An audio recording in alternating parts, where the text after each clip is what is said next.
full-time, counselor full-time advising academically all the students in engineering and computer science.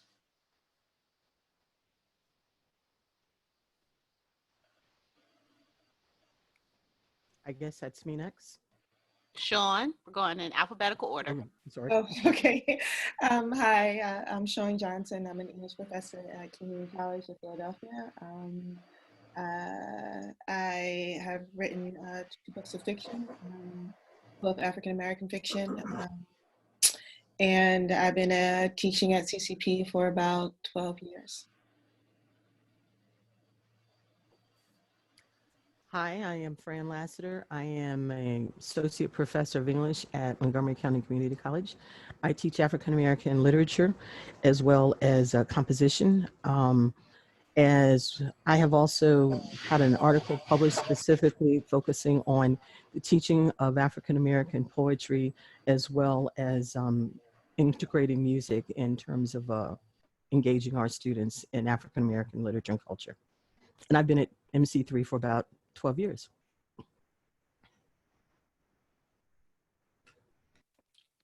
Hi, I'm Aisha Lockridge. I am an associate professor at St. Joseph's University. I teach in the English department, and I teach African American literature. A little bit of Black British literature too sometimes, and some Anglophone Caribbean literature.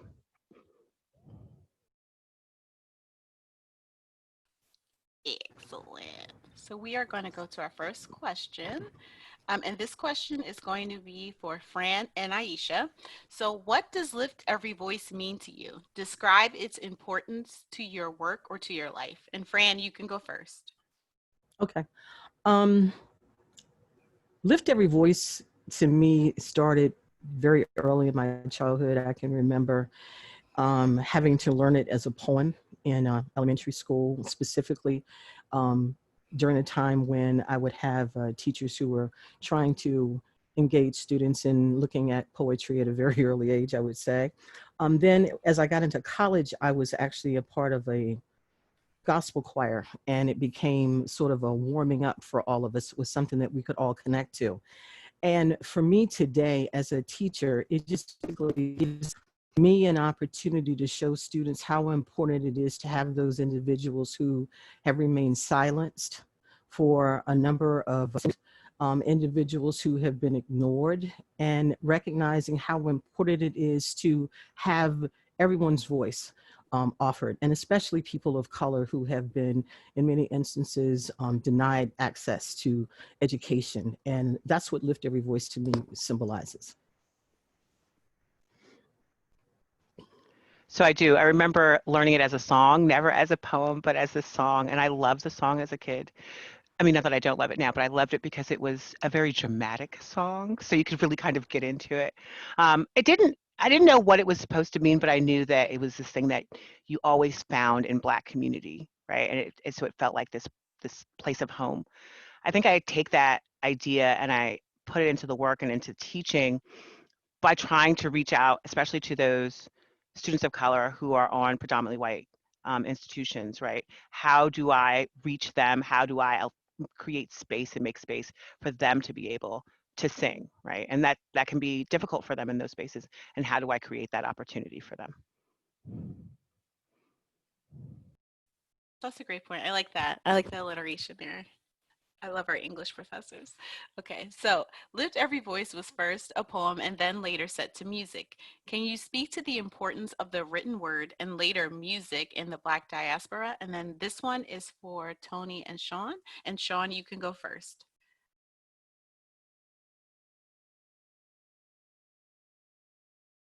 You got to unmute yourself. There you go. There we go. My Zoom skills are a little shoddy. But I was thinking about the question earlier, and I was thinking about how for enslaved people, reading and writing were, it was a crime. It was a crime to read and write as an enslaved person. So you had to speak in other ways. You had to speak through music, and you had to speak through the drum, and you had to speak through dance, and that became, just a part of our the entire expression of people across the diaspora, which I think makes that so unique in the Black diaspora. And it continues to, like I'm thinking about, I watched the BET Awards this year, because I have an 18 and 19-year-old, and it was fantastic. Because it incorporated that spoken word through rap, and it incorporated music, and it incorporated dance and rhythm, and it was protest, but it was also joyous. And so when I think about, those intersections, I think of the struggle for sure, but I also think of the joy, and how, despite the circumstances that, people across the diaspora, the Black diaspora, have gone through, we keep locating ourselves in joy and resistance. Yep, and that's important to note, right? Because we're more than our struggles, and we have to celebrate our wins and our victories. Tony, you're up. All right. So I oftentimes think about the storytelling, because I could think of my grandparents sitting around and telling a story of what happened, and before long, you know it so well that you can repeat it for everyone else at the next event. And so I see Lift Every Voice as an opportunity to tell the story of what actually happened for generations probably up through, but it was really speaking specifically to what happened right at the culmination of slavery and moving into, I guess, more of a Renaissance period of time. And so I just think that it was very helpful. Now, the downside is that more often than not, people sing one verse. When you have to be able to sing all three verses to understand what the true story is, and people just kind of gloss over that, when I think that's a very important piece, that we must tell the whole story about Stony the road retrod, bitter the chastening rod. Mm-hmm. And so those things have got to be told, understood, and keep going over it and over and over it again, so that people really understand what was going on as that sign of a time.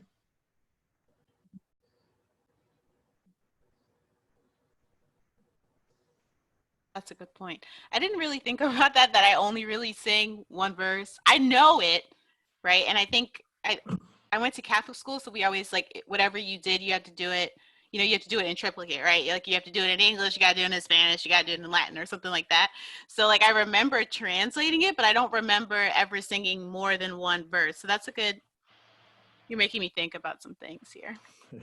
That's why we're here. Yes, and I think it's important to note that we really do only sing one verse, because maybe we don't want to go over all the harsh things that we have been through, but it's important to recognize and to note it so that we don't forget it. That's just my thoughts. But so can all of you, this is a question for all of you, discuss a detailed or a certain poem that has a similar effect on your lives or on your work? So Aisha, you can go first. And then whomever wants to go after Aisha. Gotta unmute yourself. There. A poem. Oh, there's so many. I can't actually think of one right now. I'm sorry, I can't think of one right now. Like, just one poem. I mean, I think about the kind of effect that poetry has had on me collectively, but not like a single poem kind of changing the way I think about stuff. That's a good point. Is there one that just, like, stands out to you the most, or like the one that you, like, quote the most? Sorry, the one I quote the most is one by Nikki Giovanni, right? Where usually I'm talking to, like, young Black women, and they're talking about their relationships, and she ends the poem saying, if you show me a woman who's full of herself, right? Like, I'll show you somebody who's not full of themselves. I'll show you someone who's empty. And I'm like, you need to figure out who you are, fill yourself up, so that you can be whoever it is you want to be, and you don't really have to be concerned with what others think. Nikki Giovanni always has the truth. She's always got the truth. Always. She's amazing. Who's up next, Sean?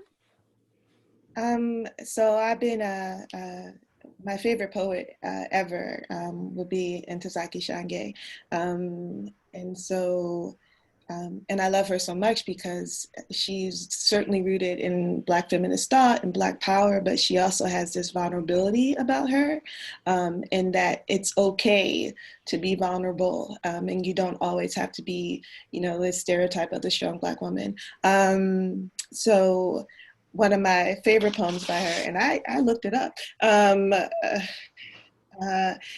and also that she has this, she takes God seriously, and she asks questions of God, and she locates herself in this universe that, you know, yes, there is struggle, but there's this loving God, this loving presence that kind of helps you get through the struggle. And so this is her poem, We Need a God Who Bleeds Now.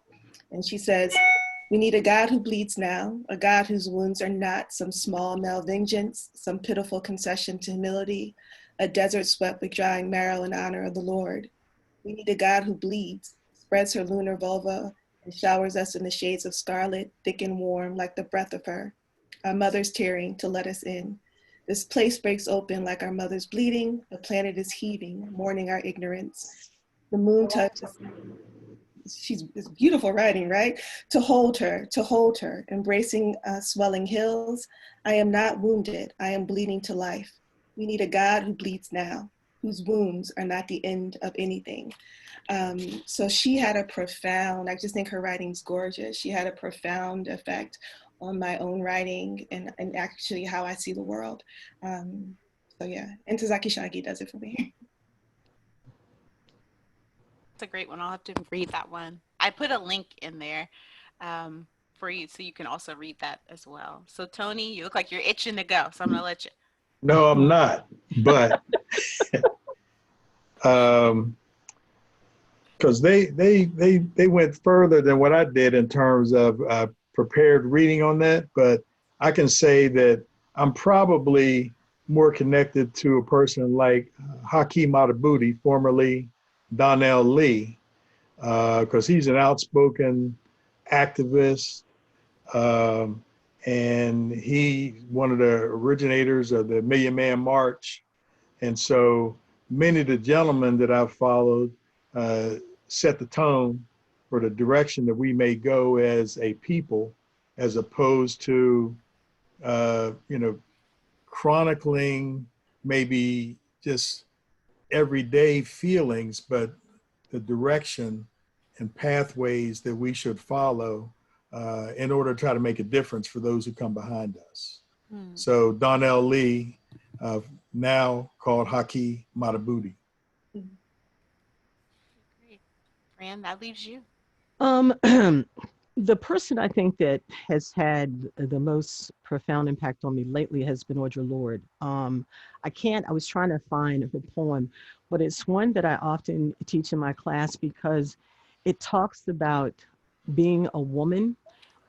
It talks about the difficulties of being a woman, from being misunderstood by her father, the fact that her father was unable to, in many ways, accept her sexuality, the idea that she draws comparisons between the way in which women have been treated to the way in which the Nazis took over in Europe. And I mean, all of these references that she's making in that poem, it escapes me the title. That's what I was looking for. I can't remember it. But it's an opportunity I find in the classroom for students to see history. And that's something that I think is important. And the way in which history not only have Black people been a part of history, but the way we've been impacted by that history, that sometimes we don't even make those kinds of connections.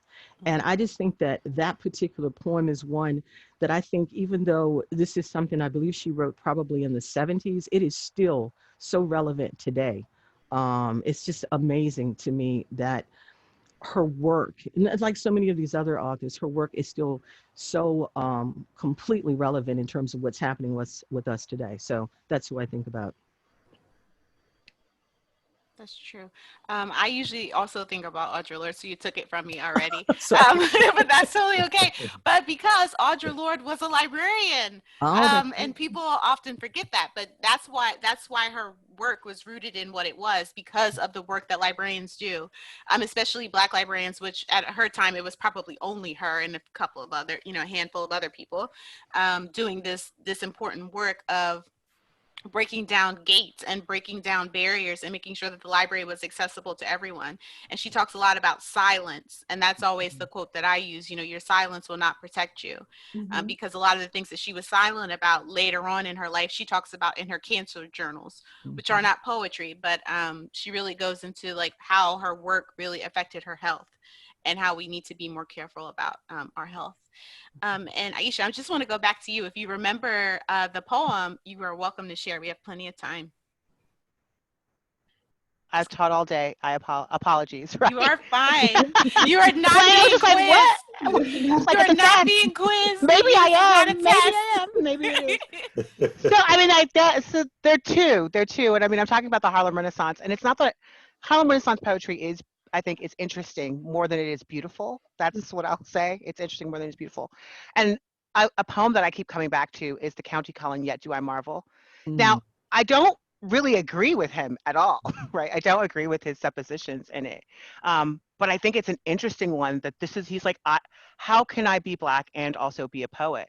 And I kind of think, how can you be Black and not be a poet, right? Like there's a certain amount of poetry that comes with living a Black life. And then of course, Nikki Giovanni, always Nikki Giovanni. That's probably where my heart lives. But she has these beautiful, beautiful love poems, right? Resignation, right? That she talks about love as being this resignation. And that's a poem that I revisit often, those two. One as a teaching tool and one to think about what love looks like. That it's not always this pretty thing. I also like when I was reading a lot of poetry, when I thought I was going to be a poet and I was so amazing and all of my thoughts were important. I read a lot of like Neruda and Nikki Giovanni and how similar their works are. Like people don't really talk about it, but she really talks about love in a way that he does, but he's more famous for it. And I think we need to re-explore some of her work and really like dig deep, because I think people tend to look at people like their work when they pass, but it's like, no, you have to look at it now while we can still ask her the questions about it. So I hope more people bring up her love poems like you just did.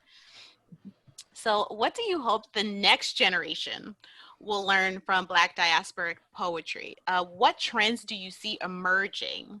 So Fran, I'll go with you first. Okay.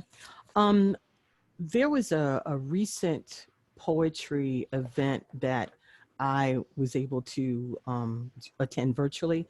And the gentleman whose poetry, I had never heard of him before. And I actually do recommend that everybody, if they have a chance to get to see him at one of his events and also have an opportunity to read his poetry.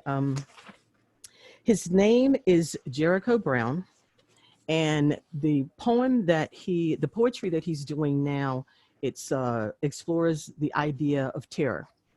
And terror is something that we often don't talk about, but he talks about it in terms of a variety of different ways, both in our lives and personal lives. And the reason that I was so impressed with his work is that he's doing these sort of new forms. He has this thing that he calls a duplex.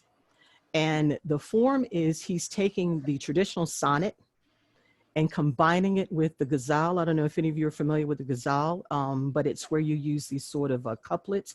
And so he's using these sort of traditional forms to write about things that we don't talk about traditionally. He's also adding a sort of blues tone to his work so that there's a rhythm in this that is specifically African-centered. And it's just, when I saw that and when I heard him speak, I kept thinking, wow, I bet some of our students could relate to him, because there is such a unique way in which he's approaching these sort of traditional forms. And I know that for someone who teaches poetry, we always try to explain the sonnet and we always try to explain all these other things. And so if you can get a contemporary author who's putting his own spin on the sonnet, because it sort of reminds me of, oh God, it went out of my head.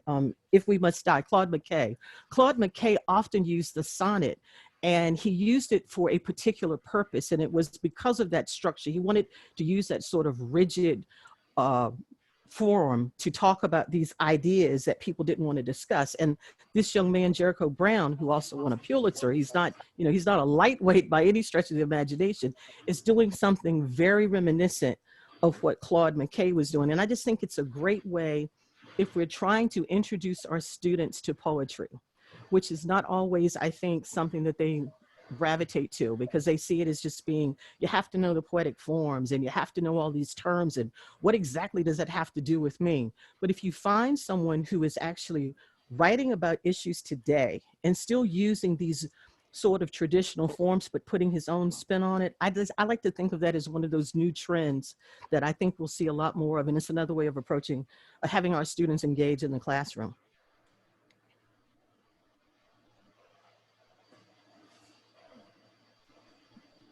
Next, Sean. Huh. I'm not sure. I think when I first heard that question, because I'm creeping up on 50, I was like, what? I have a couple of generations under me. I was like, what generation is she referring to? I have a few. So I always go back because we're all home now, so I'm living with these teenagers, 18 and 19, and so. And they are super interesting to me because they are in this moment, with all, and my girls have been out protesting, but they're also kind of irreverent and ironic and joyous in their protesting. Like all the things that that I took as gospel, they just don't take as gospel anymore. And so I think that's really interesting. And I think that that'll open up like how they, and that's how it should be, but how they see the world in terms of everything, in terms of gender, in terms of race, in terms of class, like it's all different than how I see the world. And so I see that kind of, and I'm really curious to see what they do with poetry and what they do with literary forms. I'm thinking about like the image that stands out to me when we talk about new trends, because these feel like new children to me, like they feel like new children.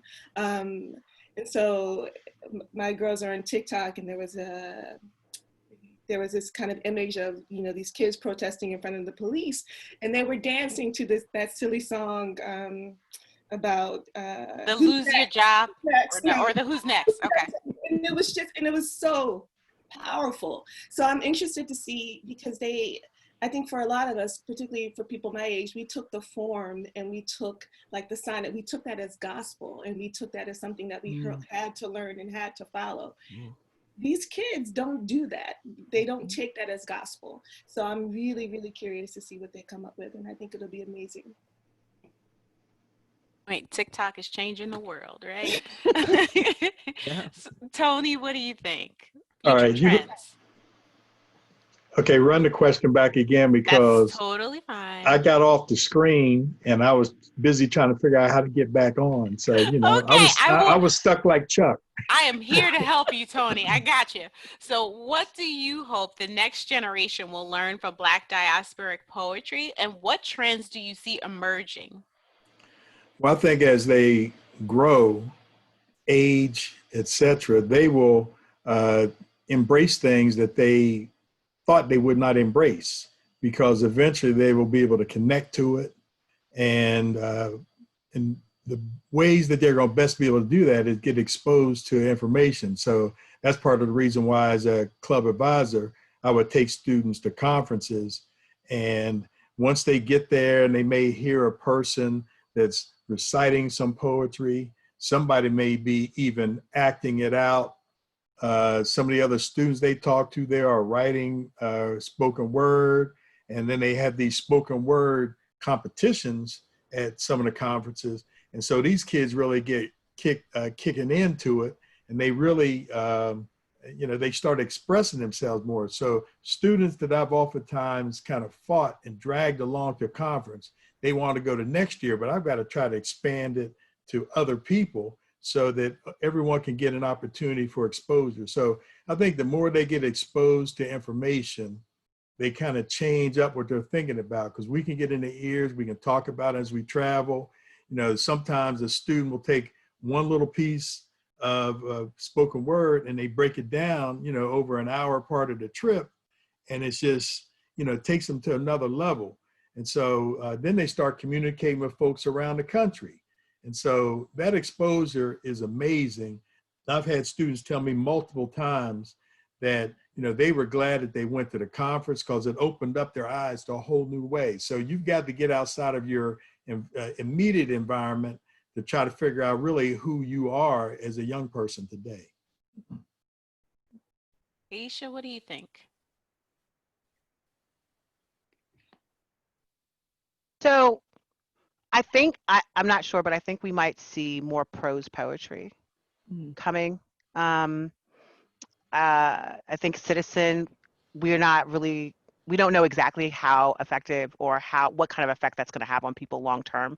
And I think it's this kind of beautiful in-between place that people might be interested in investigating. So I think we might see more of that coming, right? I am hoping, but I don't know. Well, I love the haiku and I hope it comes back.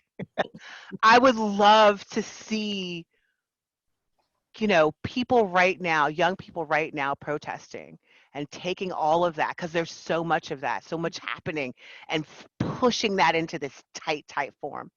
Right? I want them to, I like what Jericho Brown is talking about, right? Like there is a form, and not that you have to stay with that form, but how do you explode that form? How do you make that form fit the story that you need to tell? And so that's what I think it might be happening, what I'm hoping for.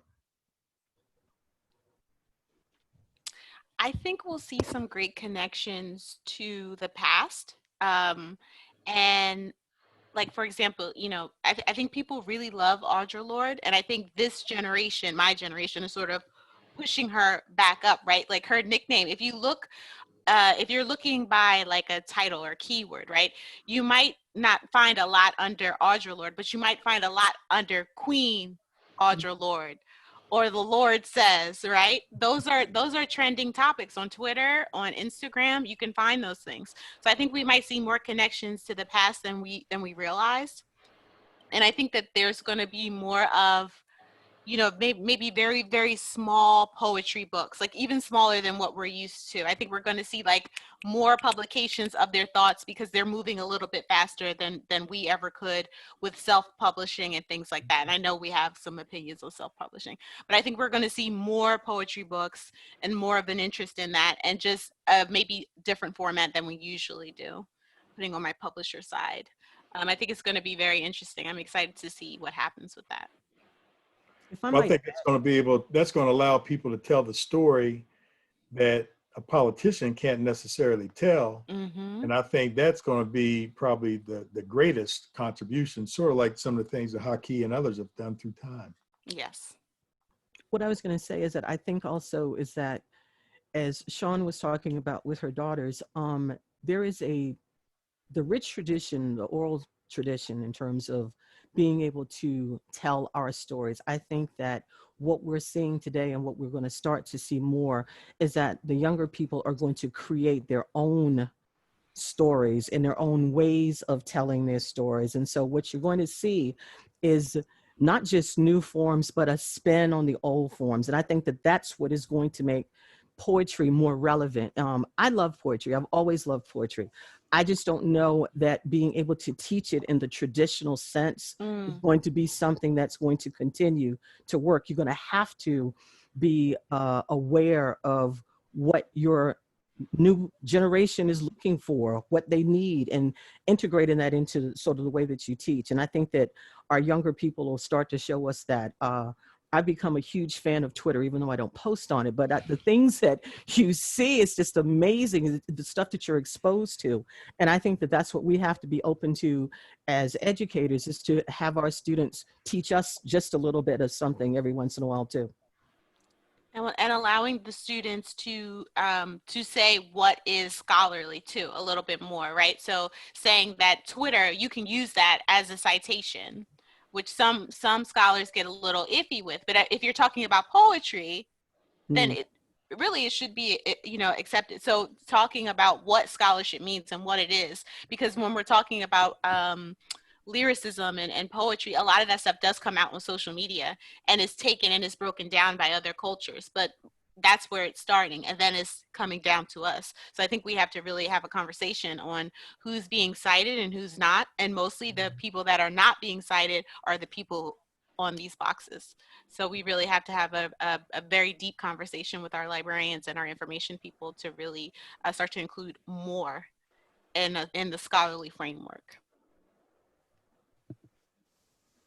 Well, I think it would lose credibility if it would still remain only spoken, as in the African traditional way of doing things, because that has never been given credibility in this environment, academia, as much as it probably could have. It depends on where you are, right? So like there are societies of oral history, right? Like huge societies of oral history, oral history magazines that accept this form of work. And I think our importance, I think people who work in information and archival material really need to push that this is accepted. We accept it, so that's it. Like there is no well, if maybe, and no, like this is an accepted form of work for this culture or for this identity, which I think we really are trying to do. Of course, it's not going to happen overnight, but I think the more that we do those types of things and show a different way of doing things and a different way of storing this information and cataloging this information, that it gets more credibility. And I think that's the next wave of what we're trying to work on. Librarians really, especially catalogers right now, are trying to change the way things are labeled. So the way that you would search for them will be the proper way, will be the way that all of us in this call would search for it, instead of how someone in academia may search for it. And that's important to note. Any other thoughts before we open up to questions? Yeah, you know what? I want to share something that on the person I researched a little, Juan Latino, 16th century Afro-Spaniard freed slave poet and Latin professor. It's really amazing what he did, you know, because I think he was born in 1515, I believe, and died somewhere between the 1570s and 90s. But it's interesting that what he wrote was called poetry. But when I looked at it and I started really trying to do research, I'm thinking I'm going to read a short poem here today. But it turns out his poem about this war that he talked about is really a 2-volume book. So at some point, to me, it looks like poetry may have been prose or the way they wrote in the 1500s. Does anybody shed any light on that? Because it came out as a poem, but it's really a 2-page book. Maybe, I mean, a 2-volume book, 2 of them. maybe it's in the tradition of an epic tale. You know, the Odyssey. The Odyssey. And so he's following in that same tradition. That's what I would think. It's probably closely representative, you know, represented in that respect. Right, and there was a lot of parallels to what happened in the during servitude here, because he was a slave. It was the product of his Black mother and aristocratic father. And it was interesting the references they made to this guy, because he was raised with his friend who was actually his half brother. And so they did not give him equal status no matter what, but yet he was educated alongside his half brother. And then he was able to marry into the Spanish side of things, even though he was from the African sources of living. I think he was kidnapped from, I forget, but anyway, look up Juan Latino. But it was just amazing to me how he moved through, and he was able to ease into academia and versed himself very well in Latin, etc. So the parallels, and that's in his life in the mid 1500s, and what happened in the 1800s here was amazing. Well, that's the diaspora, right? Like we're all kind of following each other, right? And that things, unfortunately, are somewhat repeating. So hopefully we don't see another repeat of this in another 40 years, right? Amen. Okay, so we're gonna open this to, unless anyone else has anything they want to share, but I want to have enough time for questions from our lovely audience. Does anyone have any other things they want to share about any other poetry, or are you good? I'm going to take it as we're good. Okay. So we have a question from Anthony Johnson. It says, great discussion. James Baldwin was such a lion in the literary world and might be remembered more for that. But he also had prowess as a poet. Can you speak more about his impact in that space? Anyone? Oh, I love James Baldwin. And I'm so happy that people are reading James Baldwin again, because it seemed like for a long time people were not reading Baldwin. Having said that, I don't think I've ever read a poem by James Baldwin. I just have not. So I would like to ask the person who asked that question, what is his favorite poem by Baldwin? I'm pretty sure. Has anyone else on the panel? Have you guys ever read a poem by Baldwin? Never. Yeah. Okay. All right. So I don't feel so bad about my life choices. I was like, maybe I should. My students did a poem using his works. I mean, did a play using his works in the play. I can't think of the name of it right now, but it'll come to me in a minute. Yeah, I think for James Baldwin, it's more about his life as an activist. You know, and he was a writer, of course, but Right. and a lot of his speeches, Mhm. because he gave an excellent speech to the teachers union, which people often cite. So that's more of how I know him. I don't know if I've ever read any of his poetry, which I need to. Yeah, I know. Now I'm thinking I need to add that to my reading list. It's like I know about his fiction and like it's this lyric prose, but so it must be interesting to read his poetry, but I am not familiar with it at all. Neither am I. Well, I think he's pretty important because, as you said, as an activist, he and what's the guy's name from Westchester? Got a school named after him. The two of them were two of the leaders during the civil rights movement, and they were shunned not to be considered leaders because they were both Barnard, gay. right? Rushton. I always pronounce his Yeah. name wrong. Bayard Yes, Rustin? Bayard. Thank Bayard. you, Bayard. Right. And so the two of them were shunned from getting into the civil rights leadership because of their sexual orientation. Mm-hmm. Yeah, that's an important thing to note. We have another question. Many of these evening's comments touch on this question, but I'm wondering what can poetry do differently or more effectively than prose?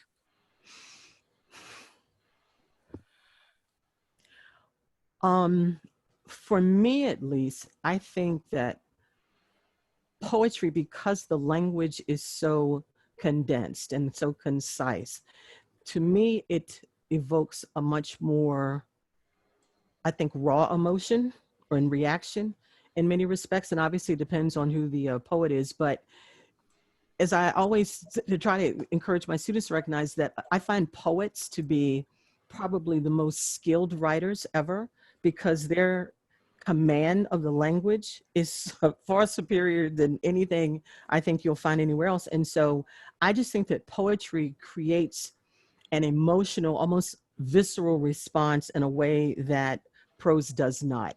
Not to say prose can't, but I just think that it does it, and probably, and just because of the sense of how the length of it, you know, the brevity. That's what it is. I would agree with Fran. I think for me, like when I teach poetry, I say, you know, what separates poetry from prose is that immediacy. Like you immediately feel whatever, if you connect with the poem, whatever the poet is saying, and good poetry for me is like a punch in the gut. Like it has that kind of emotional weight that fiction, even good fiction, tends not to have for me. It feels concentrated, right? And this concentrated thing that somehow feels authentic, right? I feel like with fiction, there's so many words you could put in anything. I feel like it's so much easier to have to relay a false story, and I don't mean a lie, but I mean like a story that's not doesn't really quite cash it. But you don't have that space, you don't have that luxury in poetry if the poem's going to work. You've got this limited amount of space. So how do I concentrate down what it is I'm trying to say and have that be this authentic thing? That's what I think. That's what it does better. It says, this question is for Tony. I wondered if you mapped out the lift every voice for the storytelling part. That would be great to see, or perhaps a spoken form. Yeah, that sounds like a winner. There's probably plays that have been out there based on just those 3 stanzas. I'm certain of it. I haven't seen them, but I would love to see them myself. Did you see the commercial that was using it? There was a commercial that was using Lift Every Voice recently. I showed it a lot during Juneteenth. I forget who it was. Was it P&G or something like that? They were using it quite a lot. And they used they did the full thing. Of course they had to shorten it for a commercial, right? Because they got to keep your attention. But they did the full thing. It's on YouTube or something. YouTube University, right? Okay. Okay, one of our last questions, it says, thoughts on the NFL singing the Black National Anthem before games 4 years after Colin Kaepernick? This is a loaded question. How is the anthem received by the majority? Anyone want to take that one on? So I'm not sure that the majority knows that it's the Black National Anthem, right? So that if we're going to do that, they just are like, oh, the Black people are singing and dancing, like there's that. But I mean, it's thin, right? Like it's thin. It's really late, and congratulations. Someone gave you some lyrics to say. It feels inauthentic to me. I would agree. I remember the first game that was played where that happened. And the reaction afterwards was it was amazing to see how people reacted. There were boos, there were all kinds of negative energy directed on the field. So I think that it's not just the fact that it's 4 years late. It's the fact that I think that it was done as it's almost insulting is the way I look at it. I find it in many respects almost demeaning because it's an afterthought. I don't think that there was any real context given in terms of why they were doing it. It was just like, oh, let's do this. Let's throw this out there and see how people respond. And I just don't find it to be particularly genuine. Now, if there's going to be on the part of the NFL an opportunity to actually do some education on Black protest in sports or something like that, then I can see that. But I just found this to be just sort of like a Band-Aid over a wound that's still seeping, and just not like Aisha said, it's not authentic. I didn't feel it was authentic. Well, I would see it as a little bit of an appeasement just to kind of get through this moment.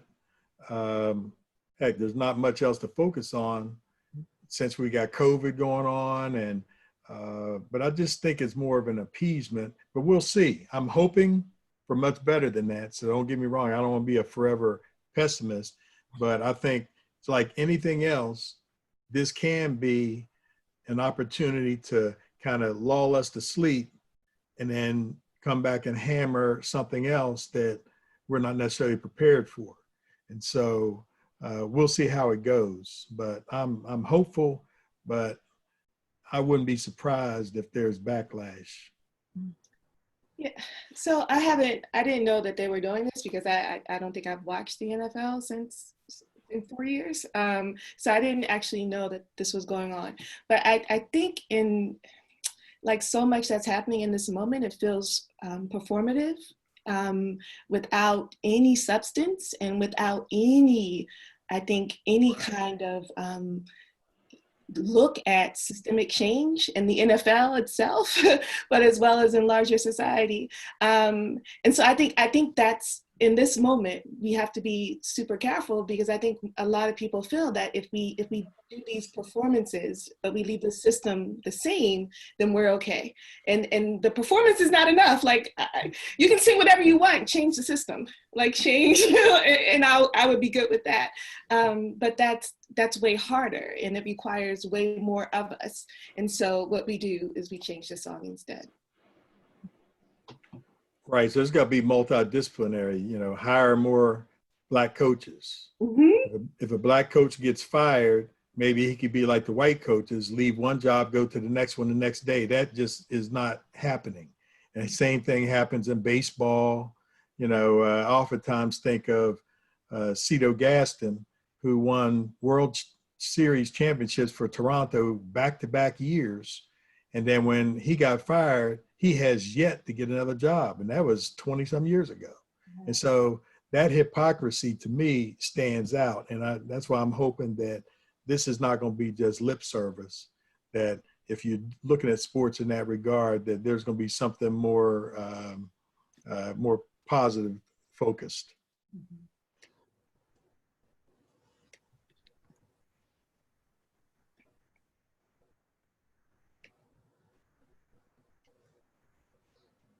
At this point, I'm like, hire one person. I'll take one coach over all the songs. You can keep, like, we can sing to ourselves. We have the singing down. Thank you very much. Hire Exactly. somebody, make a program, get a scholarships. Yeah. Hire a Black person to tell you that, because Mm-hmm. that's what they will tell you, and tell you to keep your song. I'm sorry, go on.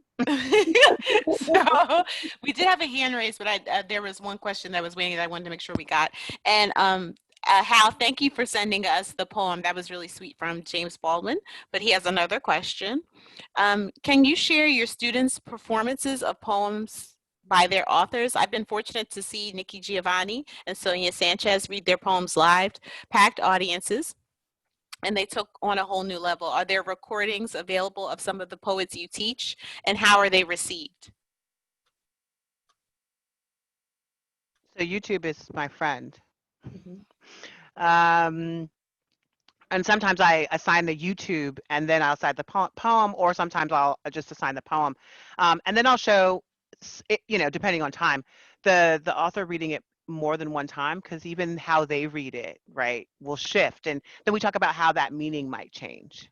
And then I try sometimes to get them to read it, right? Read it and give it that the interpretation you think it has in that reading. So I find that students are very reluctant to read poetry. And a lot of it has to do with the fact that they've seen performances by poets reading their work, and they want to put on that sort of theatrical equivalency, and they just feel unable to do the same. And so what I, like Aisha, I'll have students look at YouTube and just get a sense of what the poem could be. I don't have them perform it, even though I try to encourage them to do it. It's not going to work. But the more I think that they see others reading a poet's work, whether it's the poet themselves or not, the more likely they're to feel more comfortable to actually do it themselves. But I think it is something that we probably should, in fact, do more of in the classroom to sort of make them feel comfortable. But let's be honest, they don't want to be recorded. That's just not something they're comfortable with. I don't know how we get them there, but you know, that's, I think, was a wonderful tool to use in a classroom.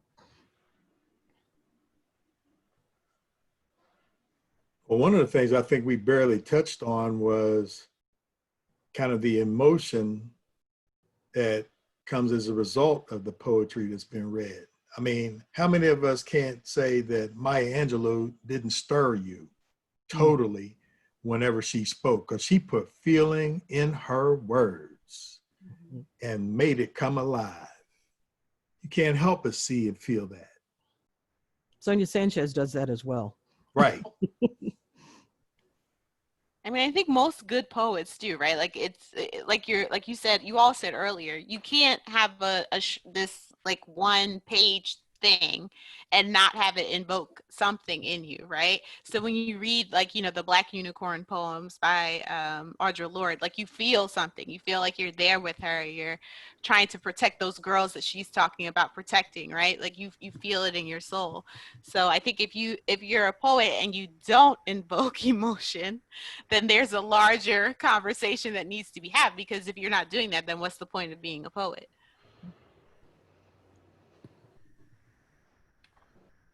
So we did have a question in the comment. It said, "It is truly," Carmen, I might have you elaborate on that. Is that it's truly time to stop acting and create legislations that mean something? I might allow you to. Okay. Can you hear me now? I can.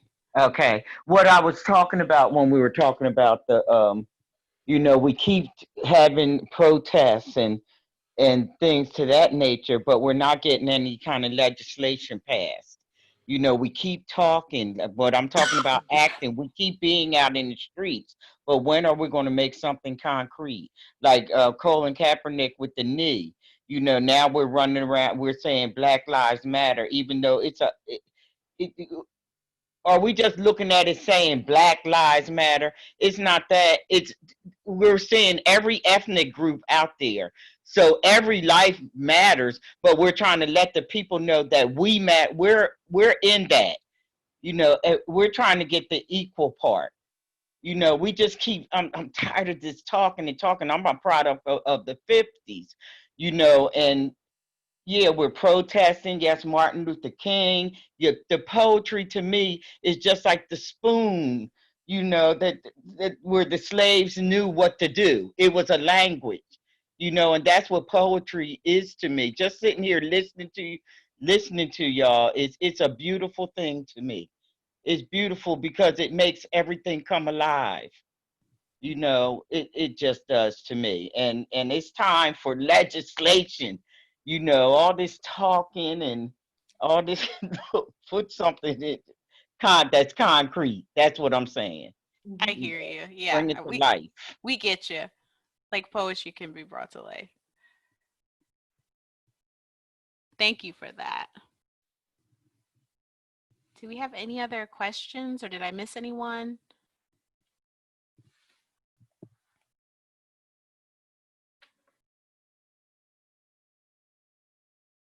Do the panelists have anything else they want to share? I think one of the things we need to probably do more of is to try to teach some poetry to the young kids, because they love to speak, act, you know, have your little show at the house for the grandparents and everybody. So maybe, just maybe, we got to get the kids more involved, because, you know, they want to be on a video or something, not necessarily TikTok, you know, in the family video. Well, I mean, I think you can. There is something to be said about, you know, including people as young as you possibly can, right? Like, Right. involving them in their local poetry contests. You know, there are county, not only library poetry contests, but sometimes there are county-wide poetry contests that maybe your student or your young one might want to be included in. So yeah, try to include them in as much as you can. And Google is your friend in that instance. You know, see what poetry events are out there that young children can get involved in. Because I think some of the youngest I've seen was like 6 years old. Right. So I it, remember when I learned Lift Every Voice and Sing, I think the first time may have been at the church that I was a part of, everything happens at the church. the Baptist church, right? And so you can start them young. And to kind of respond to what Carmen was saying, I understand the frustration in terms of why are we constantly having this conversation over and over again. But I guess my thing is this: you have to start somewhere, and if you have to have a foundation before you can move to whatever the next step. And I Mhm. think that we're getting there. And sometimes we have forgotten the past, which is why we end up making sort of, it seems like we're going backwards because we have forgotten the past. But that's where I think the poetry and events are significant because it can remind us of where we've already been, to recognize we can still go on and what has to be done. But I don't want us to think that this is pointless, because this also serves its purpose as well. It's all about all of these things together move towards legislation. Exactly. And we do have one more question. This has been an enjoyable and enlightening hour. I'm curious, do any of you write poetry, and what inspires your writing?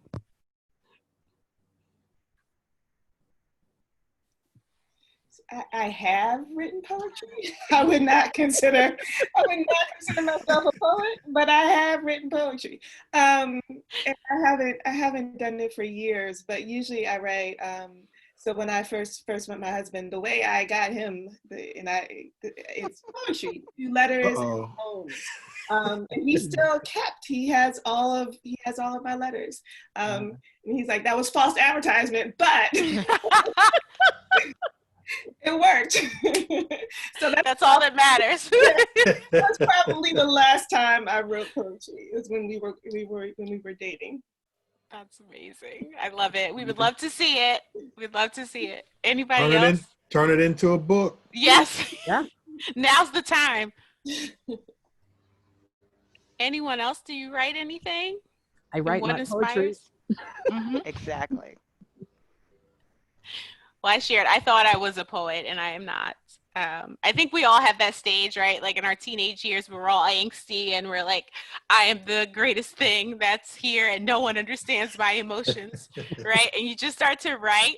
But that has its place too. So I think in some regards, we're all wannabe poets, but we're not poets right now.